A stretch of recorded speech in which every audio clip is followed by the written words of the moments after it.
আসসালামু আলাইকুম প্রিয় শ্রোতা বন্ধুরা, স্বাগতম আপনাদের প্রিয় চ্যানেল মারুফা ভয়েসে। আজ আমরা শুনব আব্দুল করিম নামের এক গরিব মুচির গল্প। তাহলে চলুন বন্ধুরা, আমাদের আজকের ভিডিও শুরু করি।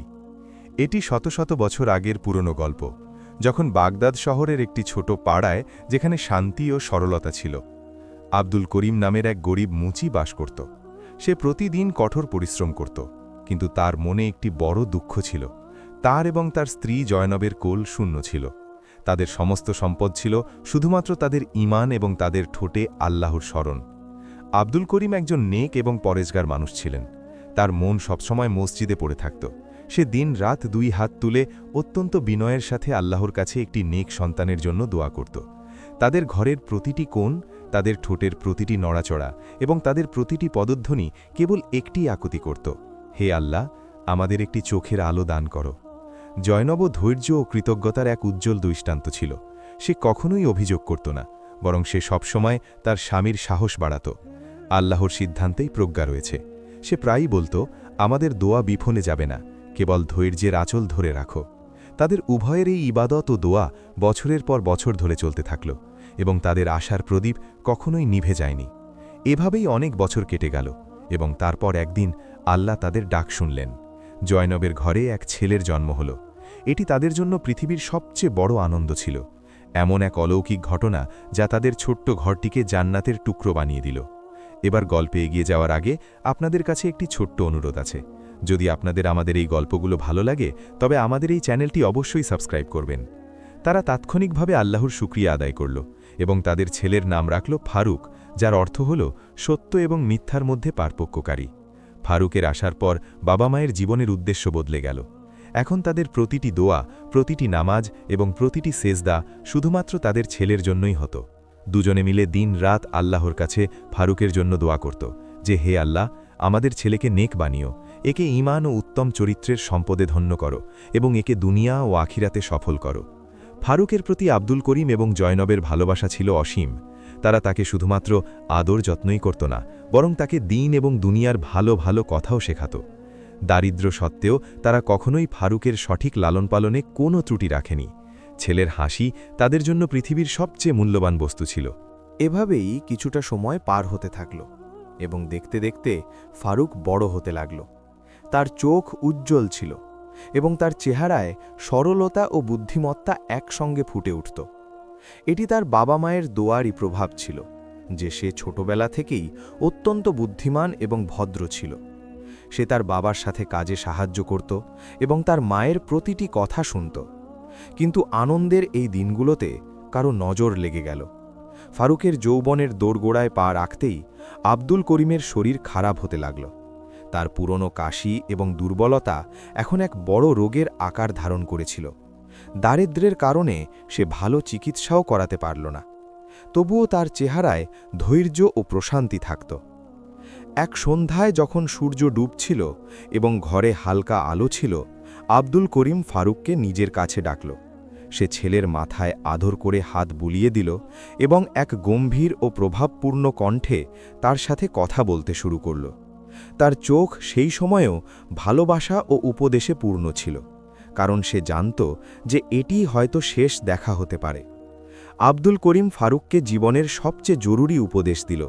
সে বলল, হে আমার ছেলে, মনে রেখো, দুনিয়ার সম্পদ ধ্বংসশীল, কিন্তু ঈমানের সম্পদ স্থায়ী। সবসময় আল্লাহকে ভয় করবে এবং মানুষের সাথে ন্যায় বিচার করবে, গরিবদের সাহায্য করবে এবং কখনোই কারো অধিকার হরণ করবে না। এই কথাগুলো ফারুকের মনে গেঁথে গেল। সে তার কথা চালিয়ে গিয়ে বলল, জীবনে যখনই কোনো বিপদ আসবে তখন ঘাবড়ে যাবে না, কেবল দুটি জিনিসের আশ্রয় নেবে, ধৈর্য এবং দোয়া। ধৈর্য তোমাকে কঠিন সময়ে ভেঙে পড়তে দেবে না, এবং দোয়া তোমাকে আল্লাহর সাথে যুক্ত রাখবে। এবং আমার মৃত্যুর পর তুমিই জয়নবের ভরসা হবে। নিজের মাকে কখনোই একা ছেড়ে দেবে না। এই উপদেশের ঠিক 2 দিন পর আব্দুল করিম মারা গেল। তার চলে যাওয়া ফারুক এবং জয়নবের জন্য এক অনেক বড় আঘাত ছিল।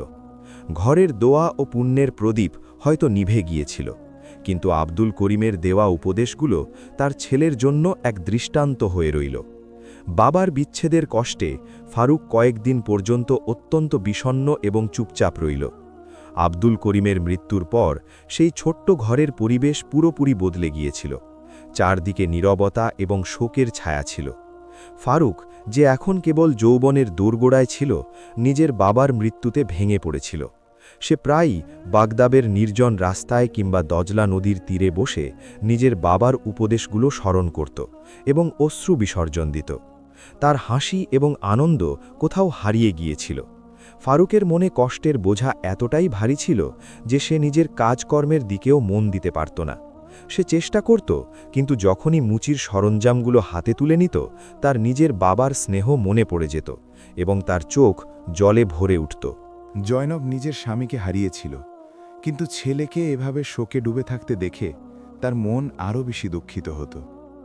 জয়নব ধৈর্যের আঁচল শক্তভাবে ধরে রেখেছিল।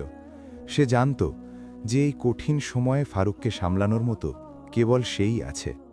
সে প্রায়ই নিজের ছেলের পাশে বসত এবং তাকে আল্লাহর ওপর ভরসা রাখার গুরুত্ব বোঝাত। সে সবসময় বলতো, আমার ছেলে, তোমার বাবা তোমাকে ধৈর্য এবং দোয়ার শক্তি শিখিয়েছে। এখন সময় এসেছে যে তুমি সেটিকে নিজের জীবনে কাজে লাগাবে। একদিন জয়নব ফারুককে আদর করে নিজের কাছে ডাকল।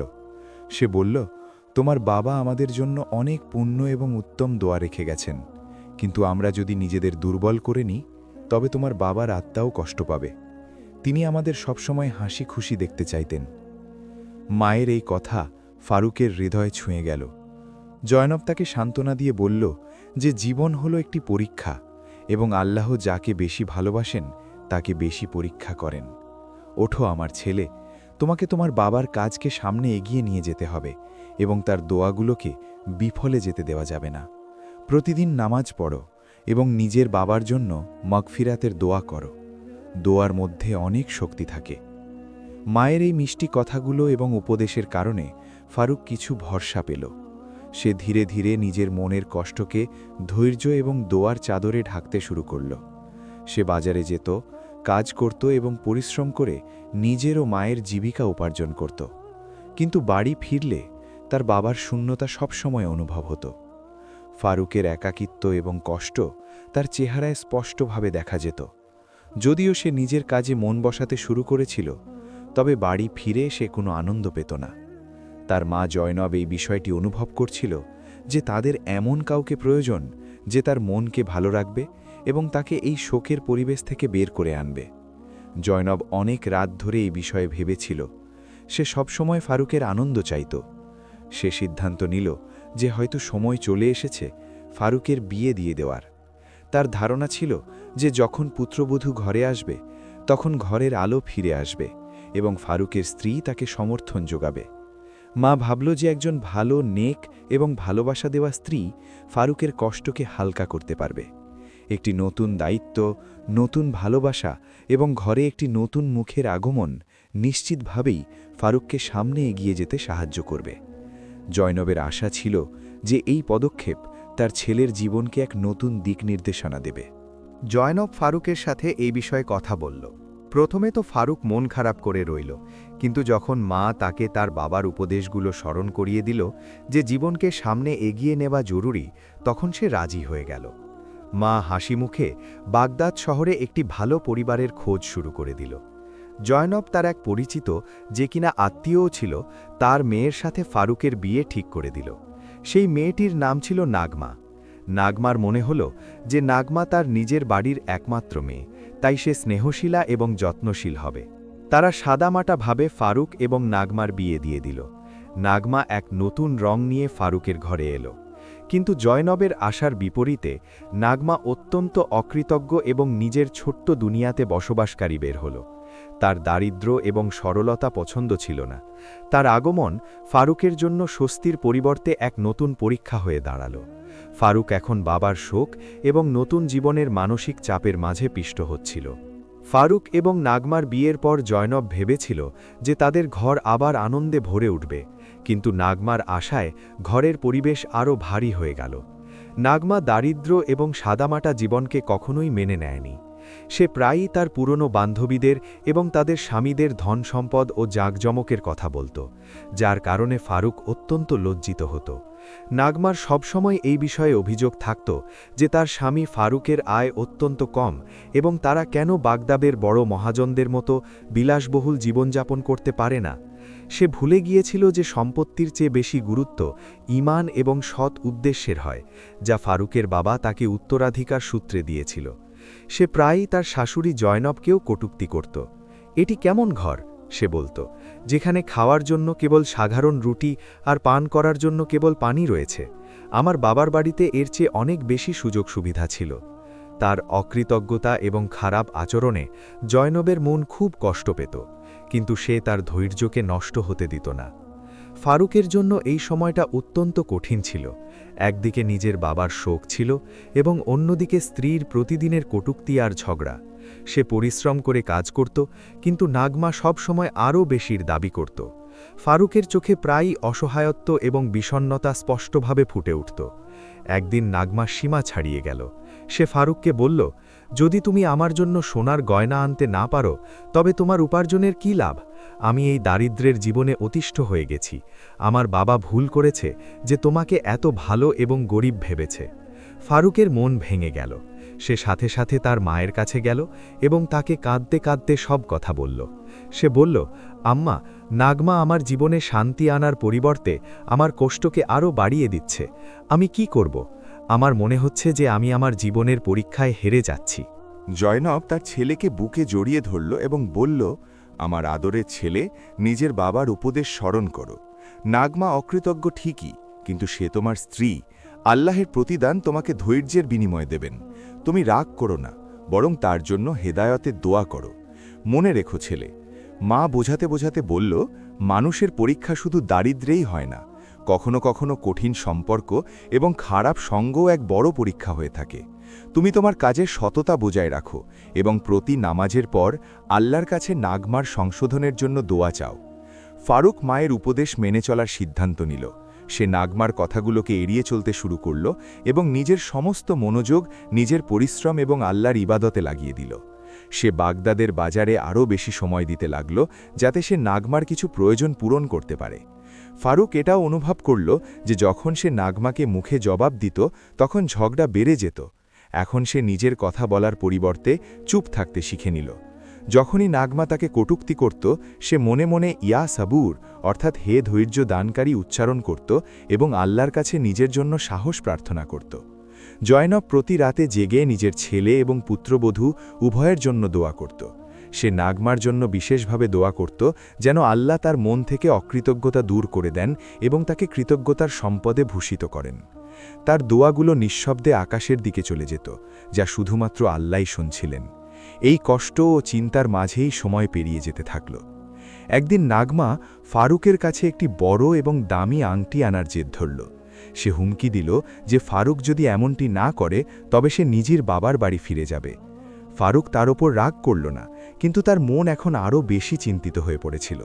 সে সারা রাত জেগে রইল এবং আল্লাহর কাছে সাহায্য চাইতে লাগল, কারণ এখন তার ধৈর্য ভেঙে যাচ্ছিল। নাগমার জেদ ফারুককে এক গভীর চিন্তায় ফেলে দিল। তার মনে হলো যে সে যতই পরিশ্রম করুক না কেন, নাগমার আকাঙ্ক্ষা কখনোই শেষ হবে না। সে তার বাবার উপদেশগুলো স্মরণ করতে থাকল, কিন্তু এবার তার পক্ষে কেবল ধৈর্য ধরে থাকা কঠিন মনে হচ্ছিল। তার মনে হলো যে হয়তো আল্লাহ তার ভাগ্যে শান্তি লেখেননি। কিন্তু তখনই তার মায়ের বলা দ্বিতীয় শক্তির কথা মনে পড়ল, দোয়ার শক্তি। ফারুক সেই রাতেই তাহাজ্জুদের জন্য ওঠার সিদ্ধান্ত নিল। সে 2 রাকাত নামাজ পড়ল এবং কেঁদে কেঁদে আল্লাহর কাছে দোয়া চাইল।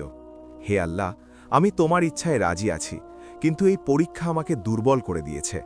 আমাকে এতটা ধৈর্য এবং সাহস দাও যেন আমি আমার স্ত্রীর অকৃতজ্ঞতা সহ্য করতে পারি এবং তার হিদায়াতের জন্য কোনো উপায় তৈরি করে দাও। সকাল হলে ফারুক একটি অদ্ভুত সিদ্ধান্ত নিল। সে নিজের কাজ থেকে একদিনের ছুটি নিল এবং বাগদাদের বিখ্যাত বাজারে গেল। সেখানে সে তার বাবার স্মৃতির সাথে যুক্ত একটি শেষ জিনিস, যা একটি দামি পুরনো চামড়ার ঝুড়ি ছিল যা তার বাবা অত্যন্ত যত্ন করে রেখেছিল, সে সেটি বিক্রি করার মনস্থির করল। এই ঝুড়িটি তাদের কাছে অত্যন্ত প্রিয় ছিল। ফারুক সেই ঝুড়িটি এক পুরনো কারিগরকে দেখালো। কারিগর ঝুড়িটির প্রশংসা করল, কিন্তু সেটি কেনার বিষয়ে বেশি আগ্রহ দেখালো না।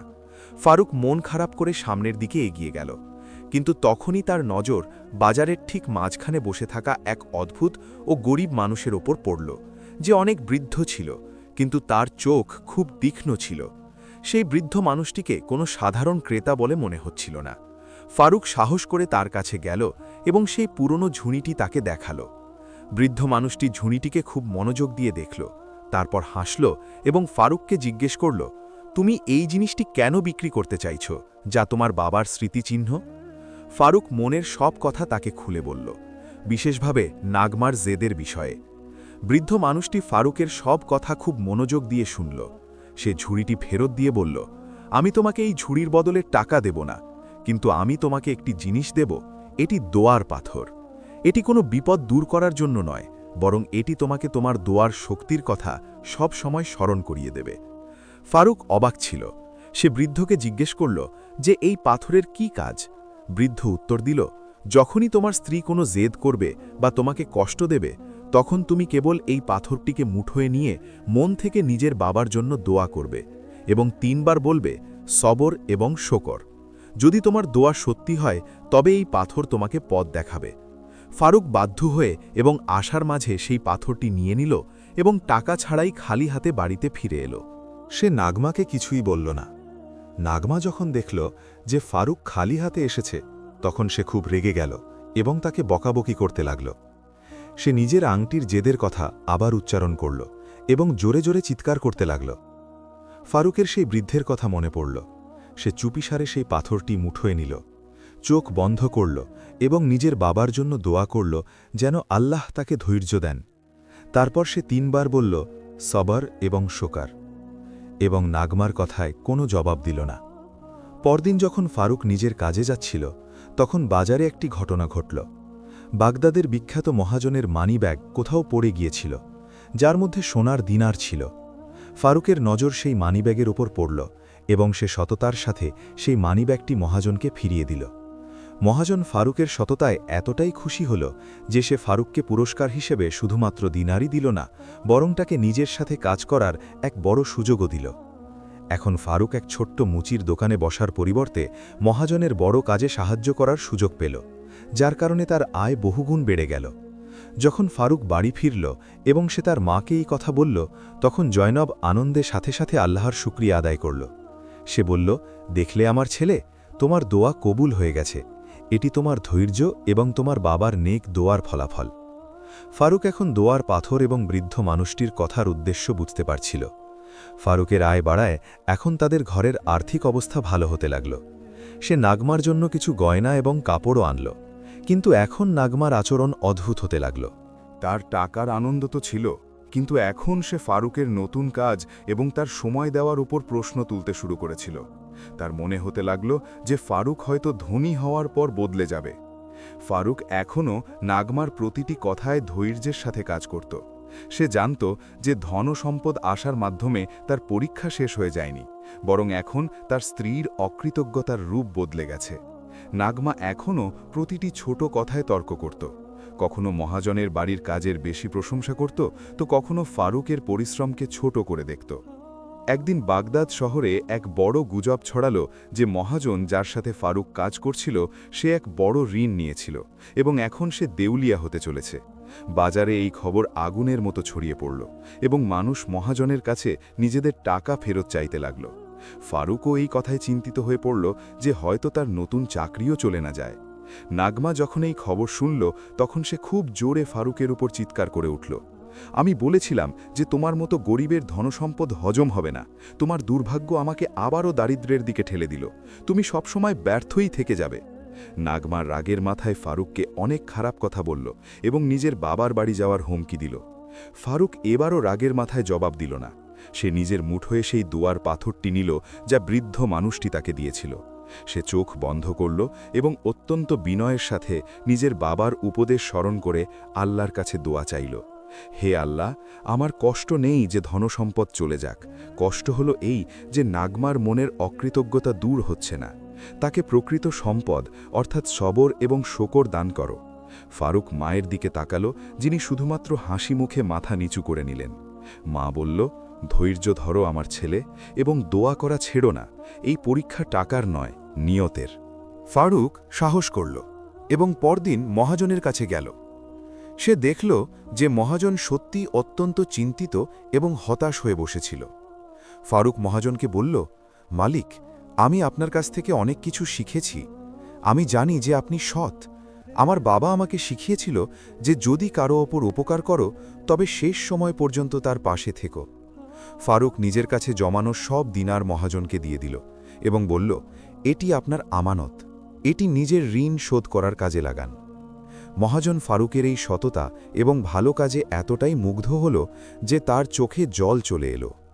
সে ফারুককে জড়িয়ে ধরল এবং বলল, তুমি মানুষ নও, ফেরেশতা। তুমি আমাকে শুধু টাকাই দাওনি, বরং একজন বন্ধুর আশ্রয় দিয়েছ।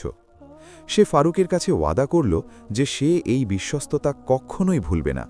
মহাজন কিছুদিনের মাঝেই নিজের ঋণ শোধ করে দিল এবং ব্যবসা আবার দাঁড়িয়ে গেল। কিন্তু গল্পে মোড় তখন এলো যখন মহাজন ফারুকের সৎ উদ্দেশ্যে খুশি হয়ে তাকে নিজের ব্যবসার অংশীদার বানিয়ে নিল। এখন ফারুক কেবল কর্মচারীই রইল না, বরং বাগদাদের সবচেয়ে দ্রুত বর্ধনশীল ব্যবসার মালিক হয়ে গেল। যখন নাগমা এই খবর শুনল তখন সে স্তব্ধ হয়ে গেল। সে দেখল যে দারিদ্র্য এবং ব্যর্থতার যে দোষ সে ফারুকের ওপর দিচ্ছিল, আল্লাহ ফারুকের ধৈর্য এবং সৎ উদ্দেশ্যের মাধ্যমে তাকে ধন সম্পদ ও সম্মানে বদলে দিয়েছেন। নাগমা প্রথমবারের মতো উপলব্ধি করল যে তার কাছে যা কিছু ছিল তা তার অকৃতজ্ঞতার কারণে চলে যেতে পারত। নাগমার সেই রাতে নিজের কাজের ওপর খুব অনুশোচনা হল। সে নিজের শাশুড়ি জয়নবের কাছে গেল এবং তার কাছে ক্ষমা চাইল। সে বলল, আম্মা, আমি সবসময় সম্পদকে প্রকৃত শক্তি ভেবেছি, কিন্তু আজ আমি বুঝতে পেরেছি যে ধৈর্য এবং দোয়াই হল আসল সম্পদ, যেগুলোর কারণে ফারুক সফল হয়েছে। গল্পের সুন্দর পরিণতি এই হল যে ফারুক নিজের সততা এবং ধৈর্যের কারণে তো ধনী হলই, কিন্তু প্রকৃত পুরস্কার ছিল এই যে তার মায়ের দোয়া কবুল হল এবং নাগমার অকৃতজ্ঞতা দূর হয়ে গেল। নাগমা এখন আল্লাহর শুকরিয়া আদায়কারী এবং নিজের স্বামীর কদর করা স্ত্রী হয়ে গেল। এই গল্পটি আমাদের বেশ কয়েকটি গভীর এবং জীবন বদলে দেওয়া শিক্ষা দেয়। সবচেয়ে প্রথম কথা, ধৈর্য এবং দোয়া মানুষের সবচেয়ে বড় শক্তি। যখন মানুষ পরিস্থিতির কাছে হার মেনে নেয় তখন দোয়া তার ভরসা হয়ে দাঁড়ায় এবং ধৈর্য তাকে ভেঙে পড়তে দেয় না। দ্বিতীয় শিক্ষা হলো এই যে আল্লাহ প্রতিটি দোয়া শোনেন, শুধু সময় এবং প্রজ্ঞা তারই হাতে থাকে। কখনো কখনো দেরি এই কারণে হয় যাতে মানুষ আরও মজবুত হতে পারে। এই গল্প থেকে এটাও জানা যায় যে সম্পর্কের আসল ভিত্তি ভালোবাসা, বোঝাপড়া এবং কৃতজ্ঞতার মাঝে রয়েছে, লোক দেখানো এবং ধন সম্পদের মাঝে নয়। মেকি আকাঙ্ক্ষা এবং অকৃতজ্ঞতা ঘরের শান্তিকে নষ্ট করে দেয়, যেখানে কৃতজ্ঞতা মানুষের জীবনকে আলোকিত করে। আরও একটি গুরুত্বপূর্ণ শিক্ষা হলো এই যে বাবা মায়ের উপদেশ পথ দেখানো প্রদীপ হয়ে থাকে, কঠিন সময় তাই মানুষকে সামলে রাখে। শেষে দোয়া পাথরটি আসলে এই কথারই প্রতীক যে সমাধান কোনো জিনিসের মাঝে নেই, বরং মানুষের সত্য মন এবং আল্লাহর উপর ভরসার মাঝে রয়েছে। প্রিয় শ্রোতা বন্ধুরা, আমাদের আজকের ভিডিওটি আপনাদের কেমন লেগেছে আশা করি কমেন্টস করে জানাবেন, এবং এইসব ভিডিও প্রতিদিন পেতে আমাদের চ্যানেল মারুফা ভয়েসকে সাবস্ক্রাইব করে আমাদের পাশে থাকবেন। আপনাদের সবাইকে মহান আল্লাহ তাআলা সুস্থ রাখুক। আল্লাহ হাফেজ।